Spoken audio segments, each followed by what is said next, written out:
Peux-tu me dire ce qui a changé nos vies? One love, seule thérapie. Simple thérapie en direct de Lomé. Je ne peux pas venir dans cette ville magnifique, ici au Togo, sans recevoir le Fils de Dieu sur terre. Parce qu'avec lui, c'est Dieu qui est fort. Voilà. Kevin Dieudonné, comment ça va? Le plaisir est pour moi d'être aujourd'hui en ta compagnie. Je ne dirais que c'est Dieu qui est fort, c'est lui qui donne la force. Ouezon, bienvenue au Togo. Akpe. Ici, c'est chez toi. Akpe.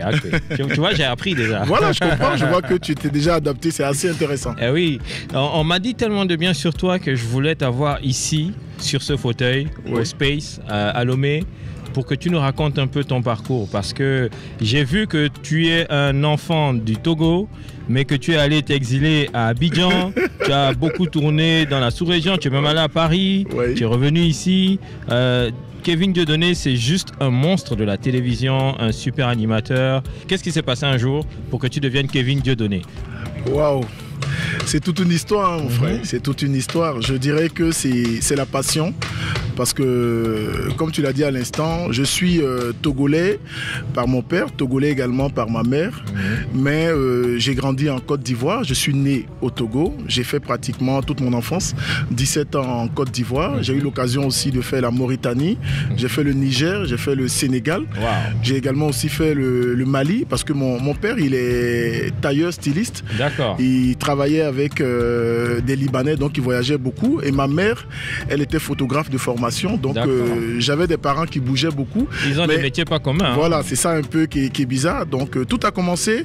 Et encore ce qui même m'a donné, je peux dire qui m'a propulsé un peu dans le showbiz, c'est qu'on habitait l'un des quartiers les plus chauds d'Abidjan. On était à Yopougon et on était juste au niveau de la rue Princesse. Donc j'ai pratiquement grandi. C'était tous les soirs, je passe par là. À Salfo là-bas? Beaucoup. J'ai connu beaucoup d'artistes ivoiriens. J'ai pratiquement fait mes débuts là-bas. Tout ce qui était semaine culturelle, récital. Tu peux t'imaginer que déjà même au cours primaire, moi j'étais déjà quelqu'un qui cherchais toujours à être devant de la scène, à prendre le micro. Dès qu'il y avait une petite manifestation dans mon quartier, je veux toujours qu'on me remarque et qu'on me regarde. Donc c'est un peu ça. Tout a commencé à Abidjan, puisqu'on dit c'est la capitale, c'est un peu le plateau tournant du showbiz. Donc le virus m'a piqué là-bas. Et quand je me suis retrouvé à Tapamé, au lycée, il y a eu l'implantation d'une radio locale qui s'appelait à l'époque Excelsior. Donc il y a l'animateur d'une émission qui cherchait un chroniqueur, quelqu'un pour être invité dans une émission. Et quand je suis arrivé, ils ont trouvé que je m'exprimais bien pour quelqu'un qui était en première. J'arrivais à tenir dans les débats et tout. Et là, tu étais en première quand tu J'étais en première quand j'ai commencé la radio. D'accord, ok. Et je te parle de 99-2000 ans. Ok, d'accord. Voilà, peut-être qu'il y en a beaucoup qui n'étaient pas encore Voilà, nés. Tu vois, nous sommes des vieux loups, en fait. Donc, tout a commencé là-bas, quelque part à Tapamé. Et après, je me suis retrouvé à Lomé après mon bac. Mais avant que tu arrives à Tapamé, avant que tu sois en première et que tu ailles voir cette radio, que faisait le jeune Kevin Dieudonné? D'ailleurs, tu n'étais pas encore Kevin Dieudonné. Voilà, j'étais même pas encore. J'étais Mawena, j'étais Sakura pour les intimes, pour les amis du quartier. Parce que quand je suis venu au monde, jusqu'à l'âge de 5 ans, je n'avais pas de cheveux. Chez nous, quand tu n'as pas de cheveux sur la tête, on t'appelle Sakura. Sakura. Voilà, donc à l'époque, je m'appelais Sakura dans mon quartier à Abidjan. Tout le monde me connaissait. Et j'étais ce jeune-là qui aimait se battre, qui aimait chercher toujours à participer aux événements. Dès que je voyais un petit cas podium dans mon quartier, je venais, je levais la main, je participais au concours de danse, concours d'animation, tout ce que je faisais. Mais à cette époque, je ne peux pas dire que j'ai commencé vraiment les médias. Non, je ne faisais pas encore les médias parce que j'étais toujours au collège. Seconde, non, je venais à peine d'avoir mon BEPC. Donc ce que je faisais généralement là-bas, c'était d'aller rester à la rue Princesse, de croiser mes bras, de regarder les débuts d'Arafat. J'ai pratiquement vu les débuts d'Arafat. J'ai vu beaucoup d'artistes ivoiriens, les Kedjevara et tout ça qui venaient prester. Donc les Baby Philippe et tout. Je restais là, je regardais, je voyais les DJ. J'ai même failli commencer une formation de DJ là-bas parce que j'ai lu ça. Je donnais un coup de main, paix à son âme, à Jonathan DJ même, je l'ai connu à l'époque, parce que le coin où il prestait n'était pas loin de notre maison. Il était dans un maquis assez célèbre d'Abidjan, donc je restais pratiquement là-bas. Je venais rester souvent avec lui là-bas. Je me rappelle même du drame où il a perdu la vie et tout. C'est assez triste à cette époque. Voilà, donc tu vois. Donc tout ce temps, tu étais en Côte d'Ivoire? J'étais en Côte d'Ivoire. J'étais en Côte d'Ivoire, basé là. Et c'est suite à des événements de la vie que je me suis retrouvé à Tapamé. Voilà, c'était normalement pour des vacances. C'est des histoires de famille. J'étais allé à Tapamé pour des vacances, mais à la rentrée, les parents m'ont dit non, bon, en attendant que tu reviennes à Abidjan, on va essayer de t'inscrire ici. Il faut commencer l'école ici, on verra bien au cours de l'année. Et là, les parents m'ont blagué comme ça et je me suis inscrit. Voilà. Mais ça m'a fait du bien parce que pour moi, quitter Abidjan et me retrouver à Tapamé, je peux dire, c'est comme si je quittais une grande capitale, je quittais la ville et je me retrouvais au village. Et là, au départ, j'étais un peu perdu dans la tête. Je me sentais seul, j'étais triste parce que j'avais quitté tous mes amis d'enfance et tout. Et dans le quartier où j'habitais à Tapamé, il n'y avait pas trop loin de moi une bibliothèque. Donc, j'ai pris la bibliothèque comme un ami et je suis rentré dans cette bibliothèque. Et ça, c'est un secret que je partage souvent avec certaines personnes.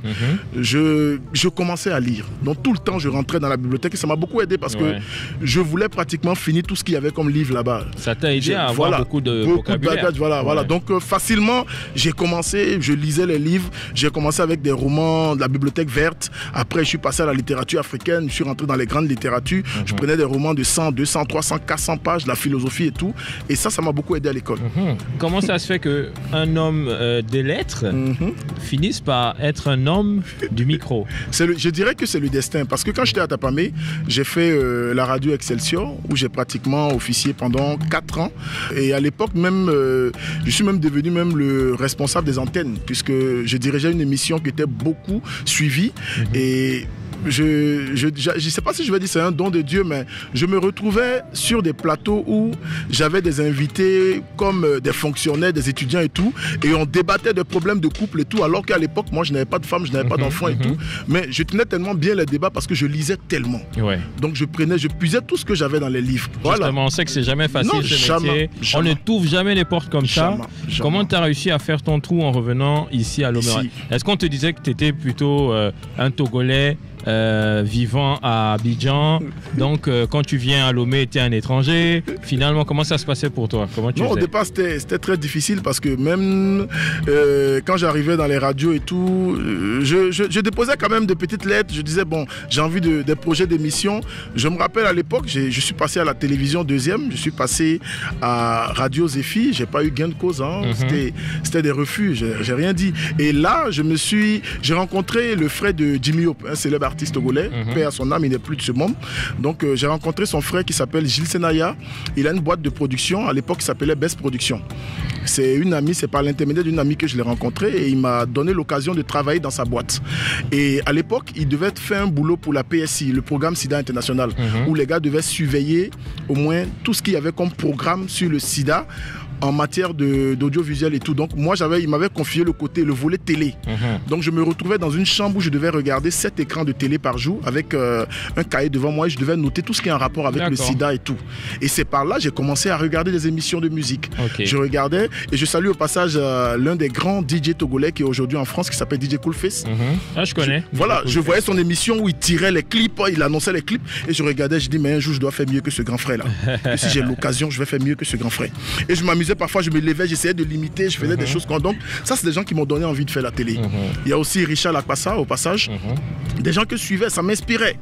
Donc quand je regardais toutes ces personnes, je dis mais ces gars là ils sont bien, mais moi je pense que je peux faire mieux. Donc je me levais, j'essayais de faire des petits trucs devant l'écran, mais bon, c'est resté juste à cette étape là.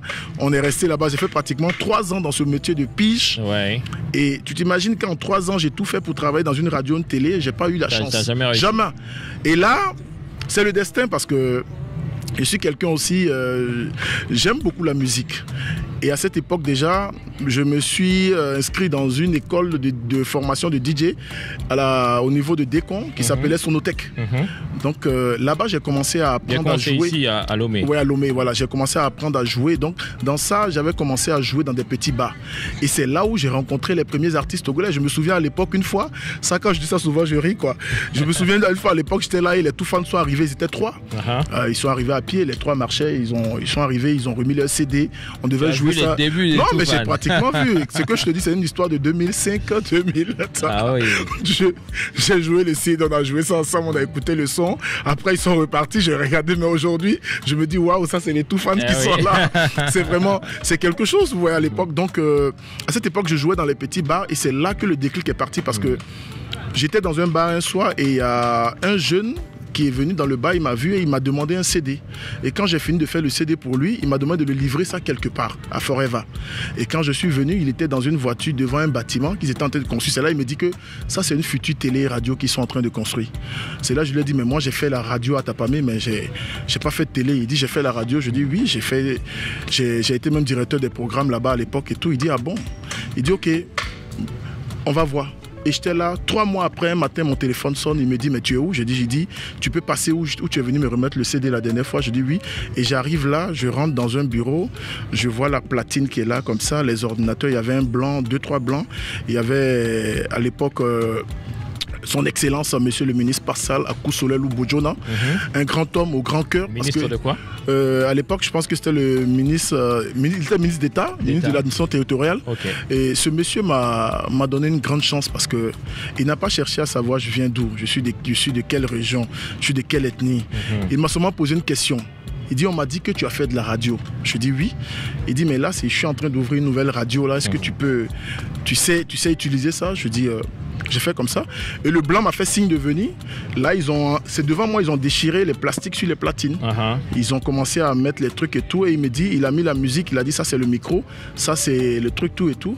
Et moi, je savais déjà jouer un peu sur l'ordinateur et tout. Donc, j'ai pris un son comme ça, j'ai programmé, j'ai mis le son, j'ai baissé le son. Et quand j'ai parlé 2-3 fois dans le micro, mais à l'époque, c'était les baffes M Audio. Oui. Donc, ça avait une bonne basse. Bonne basse, voilà. Le retour était tellement bon dans le studio que il y avait au moins 3 ministres qui étaient là avec d'autres personnes, les blancs. Et tout, quand ils ont écouté, ils disent en même temps, ensemble, ils ont dit waouh, il a une belle voix ce gars. Et le ministre m'a dit, mais bon, il faut commencer à jouer, on verra après. Et c'est là que le destin est parti. Ouais, on verra après. Le verra après, c'est ce qui est devenu, voilà. Toutes ces années devant le mic. C'est parti comme ça. Hein. Pour la télé, ça c'est fou parce que j'ai pratiquement fait 1 an là-bas, j'étais pratiquement à la radio. On travaillait tout le temps, hein. On ne faisait pas d'émissions encore, on jouait que de la musique. Et il y avait une équipe qui arrivait du Mali, en combinaison avec une autre équipe qui arrivait aussi de la France, ils sont venus nous former. On nous formait à la radio, on faisait des programmes et tout. Et dans la même période, il y a Olomide qui avait un concert à Lomé. Kofi, c'était en 2007. Et le ministre, il venait et dans la voiture, il écoutait la radio. Moi, je jouais du Olomide. Je baissais la musique, je parlais. Quand il est arrivé, il dit, mais Kevin, il y a Olomide qui arrive ce week-end. Hein. Tu dois aller l'accueillir à l'aéroport et si possible, lui faire une interview à la télé. Comme ça. Je dis, Excellence, la télé? Il dit oui. Je dis, j'ai jamais fait de la télé. Il dit, mais Kevin, c'est la même chose comme à la radio. La différence, c'est que fais-toi beau. C'est tout. C'est tout ce qu'il m'a dit. Il dit, fais-toi beau. Il dit, fais-toi beau parce que la différence, c'est que là, on va te voir. À la radio, on ne te voit pas, mais tout ce que tu fais à la radio, c'est bien. Mais là, on va voir ce que tu fais. Je dis, ah bon? On a l'impression que le destin t'a souvent un peu poussé comme ça. C'est un peu ça. Et c'est parti de là. La première fois que je vais me retrouver à la télé, pour la première fois devant une caméra et tout, c'est avec qui? C'est avec le Mopao, le Quadra Koraman. Mais imaginez un peu, je tremblais, j'étais là, mes pieds, je cognais des pieds en bas. Je tremblais. J'étais là, je me disais, mais comment je vais m'en sortir? Et c'est là, je l'ai regardé, j'ai dit, grand frère, que j'ai un petit problème. Hein. C'est la première fois que je fais de la télé. Et là, ça va être ma première interview et tout. Et je suis devant vous, je fais comment? Il dit, ah bon petit, t'inquiète, on va gérer, ça va aller. En fait, tu n'as vraiment pas eu le choix, quoi. J'ai pas eu le choix. Tu t'es retrouvé là, il a fallu que tu fasses tes preuves directes à la télé pour la première fois. Et là, c'est parti. Quand je l'ai récupéré, et c'est ce qui est bon aussi à l'époque, il y avait déjà Internet, il y avait Google. Ouais. Je ne me suis pas cassé la tête, je suis allé sur Google, j'ai tapé interview Kofi Olomide. Et j'ai vu des interviews, j'écoutais, je copiais les questions sur un bout de papier. En fait, je n'ai fait que recopier. Parce que c'est ça un peu le monde, rien ne se crée, rien ne se perd, tout se transforme. Exactement. Donc, j'ai pris seulement des phrases ailleurs, à gauche, à droite, j'ai combiné, je suis venu m'asseoir avec mon bout de papier. Et quand j'ai reçu Olomide, j'ai essayé d'imiter un peu ce que j'ai vu sur Google. Quand j'ai fini, le mec m'a dit, mais c'est bon. Et après, mon téléphone crépitait, on dit, mais ah mec, c'était bon. Le ministre m'appelle, il me dit, Kevin, félicitations. Et là, il m'a salué, il m'a donné une enveloppe, il m'a dit, ça c'est pour toi. Et ma vie a changé depuis ce jour. Bon, j'espère qu'il y a un ministre qui me regarde aussi. Moi aussi, je veux une enveloppe. Et depuis que tu fais ce métier, tu as rencontré pas mal de gens. Je sais que ça n'a pas toujours été facile. Là, par exemple, on est encore dans le Covid et tout. À aucun moment, tu n'as été dégoûté de faire ce métier. Tu te réveillais toujours le matin avec la même envie, même entrain. en sachant que derrière, Internet est arrivé à encore bousculer les codes. Et puis il y a des jeunes qui sont arrivés, qui ne respectent pas forcément les anciens. Et il a fallu que tu tiennes bon. Comment ça s'est passé? Là, tu touches une corde assez sensible, hein, c'est vrai, parce que c'est vrai que tu peux être passionné comment, tu peux aimer le métier à un degré élevé, mais il y a des moments où cela vient déranger un peu les codes. Et il y a eu des moments où j'ai failli tout arrêter, parce que surtout, il y a des moments où tu n'as plus de vie privée. Tu donnes tout ce que tu peux, tu fais tout ce que tu peux pour que les choses avancent, pour que les choses essaient d'évoluer. Mais les gens n'attendent que tes petites erreurs pour te juger. On attend que tes faux pas pour te ramener à la réalité. Tu as l'impression que tu vis dans un monde où on ne juge que tes erreurs, mais qu'on ne juge pas ce que tu fais de bien. Et j'ai failli arrêter à un moment donné, mais je me suis dit, bon, c'est le destin, c'est une passion. Je m'armais chaque fois de courage. Et puis moi, ce qui m'a beaucoup permis d'aller plus loin, c'est que dans ce que je faisais, j'ai toujours placé Dieu au centre, parce que pour la petite histoire, je suis, disons, un prêtre raté. Je suis quelqu'un, j'ai une grande vocation religieuse. Pour ceux qui ne le savent pas, ma phrase fétiche, c'est Dieu qui est fort. Je ne le dis pas simplement pour le plaisir, mais je le dis parce que je vis cette phrase-là. Parce que je viens d'une famille tellement religieuse et je mets Dieu dans tout ce que je fais. Donc, à chaque fois quand je sens l'envie d'arrêter, je me réfère à Dieu. Je vais à l'église, je m'agenouille devant soit la statue de la Vierge Marie ou de Jésus. Je lui demande si je peux continuer et il me dit, vas-y, continue mon fils. Donc c'est ce qui m'a toujours motivé à continuer. Il y a eu des moments même où on était même... le pire, c'était lorsqu'on on a fermé notre télé. Notre télé a été fermée après 10 ans. La chaîne LCF. On s'est retrouvé un matin comme ça dans la rue, près de 60 employés. La chaîne a été fermée et là... Pour cause de faillite? Voilà. Non, c'était pas à cause de faillite, c'était quelques soucis avec l'administration et tout.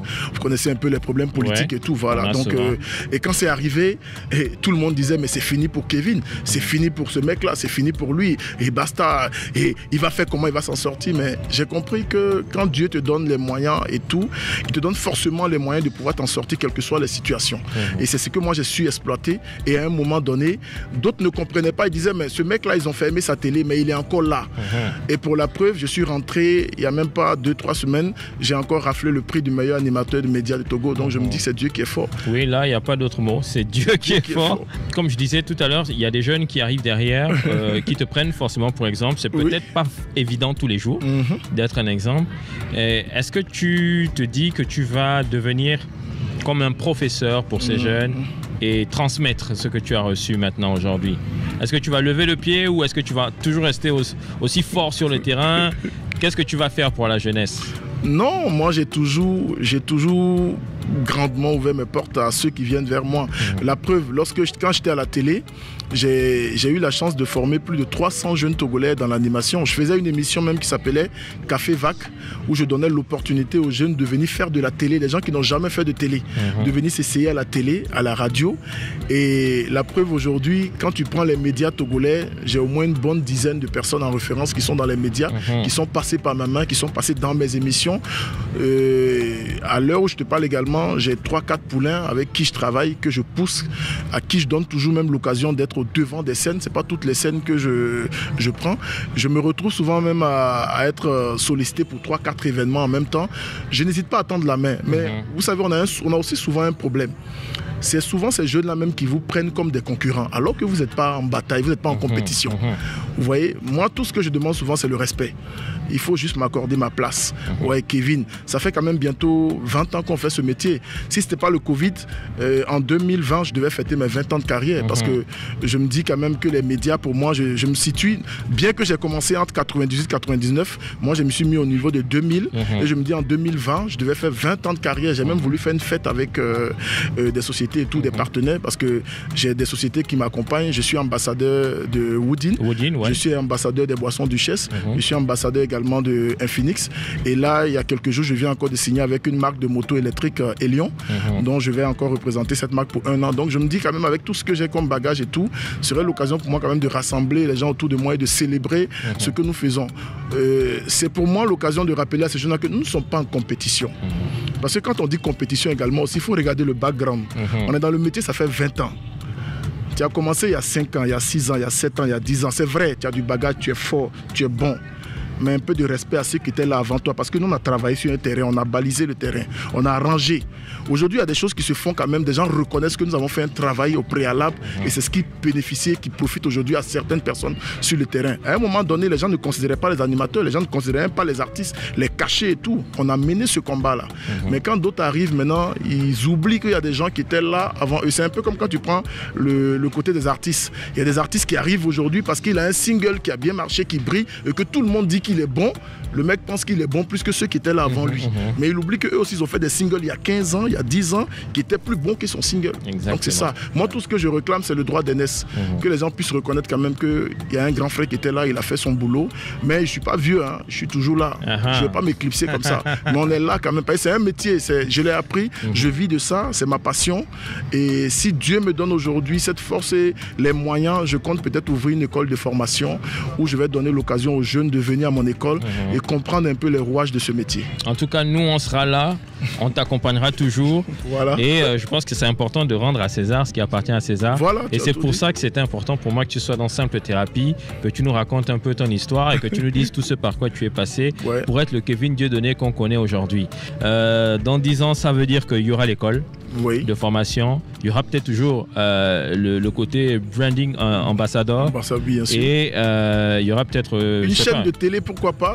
Si j'ai la possibilité, je compte ouvrir ma propre chaîne de télé, avoir mon média qui m'appartient aujourd'hui. Ça dit, ça c'est mon rêve même avoir. Et puis aussi, j'ai aussi un petit péché, c'est la restauration.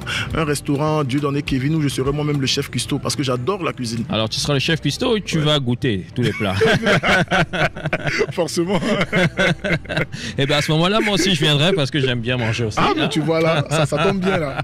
En tout cas, c'est un grand honneur pour moi de te recevoir dans cette émission et je pense que c'est important que les Togolais et au-delà voient qui tu es réellement. Peut-être qu'on se retrouvera dans d'autres sphères. Je sais que tu voyages beaucoup, notamment en Afrique de l'Ouest et tu animes souvent des soirées privées aussi, parfois du côté de l'Occident là-bas. Oui, ça c'est une grâce. Hein. Parti d'un gros village de chez moi à Tapamé, me retrouver à animer des soirées à Paris, à Bruxelles, en Allemagne et tout. Je dis c'est une grâce. Et c'est là où je dis Dieu est bon. C'est Dieu qui est fort. Il est fort parce que aujourd'hui il y a des gens qui rêvent juste d'avoir un visa de 1 mois, 2 mois pour partir rester. Je vois des gens qui dépensent des fortunes, qui passent par la mer, qui cherchent par tous les moyens. Mais nous on a cette facilité là aujourd'hui de demander un visa et de pouvoir voyager. C'est une grâce. Moi j'ai eu l'occasion de rencontrer des personnes et ça m'a forgé. Ça a été l'une des plus grandes écoles pour moi. Le jour j'ai eu en face de moi Papa Wemba, j'ai eu en face de moi Tiken Jah Fakoly, j'ai eu en face de moi Koffi Olomide, j'ai eu la chance de causer avec Alpha Blondy, j'ai eu en face de moi les Magic System au grand complet. Je me dis mais c'est une grande école. C'est un peu comme si c'est une bibliothèque. A dit ces personnes-là, je vais jamais. Le jour où j'ai interviewé Ismaël Lo dans mon émission Africa Hit, quand j'ai fini l'émission avec lui, je me suis retrouvé 20 ans propulsé en avant parce que je me suis dit mais c'est quelle école ça? C'est des baobabs, c'est des monuments et ces personnes on leur doit du respect. Quelqu'un va pas s'élever aujourd'hui prendre peut-être l'image de Ismaël Lo et prendre l'image de Fofo Scarfo comme un artiste togolais pour dire entre les deux qui est le plus fort. C'est une abomination. Ça n'a aucun sens. Voilà, ça n'a aucun sens. Et c'est ce que nous essayons de faire aujourd'hui au Togo. On se lève un matin, on prend la photo de Mike Flynn peut-être, on prend la photo d'un artiste qui vient de commencer, on met ensemble, on dit bon, parmi les deux qui est le plus fort. Alors qu'on ne peut pas comparer. Voilà. C'est comme essayer de comparer Michael Jordan et LeBron James aujourd'hui. Merci, tu as tout dit. Ils ne jouent pas à la même époque, ils ne jouent pas la même c'est ça. Donc c'est ce qui manque un peu dans ce que nous faisons parfois, mais je me dis qu'on aura l'occasion de grandir. J'espère quand même que Internet et tout ce que nous voyons aujourd'hui ne va pas enlever ce côté, ce sens, ce bon sens que nous avons. Parce que à l'époque, on nous disait à l'école que le bon sens est la chose la mieux partagée. Mais je pense qu'aujourd'hui, avec Internet, c'est devenu le contraire. Oui, le bon sens n'est plus la chose la mieux partagée par le... Ceux qui s'expriment le plus sont les moins intelligents. Merci, vous avez tout compris. En tout cas, ça a été un honneur pour moi de passer dans cette émission. Je tiens à te tirer le chapeau parce que c'est pas tout le monde qui a l'occasion de venir dans un pays et de chercher forcément à rencontrer des acteurs culturels et tout. Je sais un peu ce que tu fais. C'est le Togo que tu es en train de vendre. C'est pour nous déjà une occasion de te dire merci parce que tu mènes pour nous un combat. C'est le drapeau togolais qui va flotter à l'Occident. Les gens vont nous regarder sur les réseaux et tout. Et là, je te tire le chapeau. Merci. Eh bien, tout le plaisir est pour moi. C'est un combat qu'on mène ensemble. Voilà. C'était Kevin Dieudonné dans Simple Thérapie. Allez le voir sur Instagram, sur Facebook, YouTube. Vous allez voir tout ce qu'il a fait. C'est très fort. Mais c'est Dieu. C'est Dieu qui est fort. Merci à Kems. Voilà. Même s'il a refusé de m'habiller.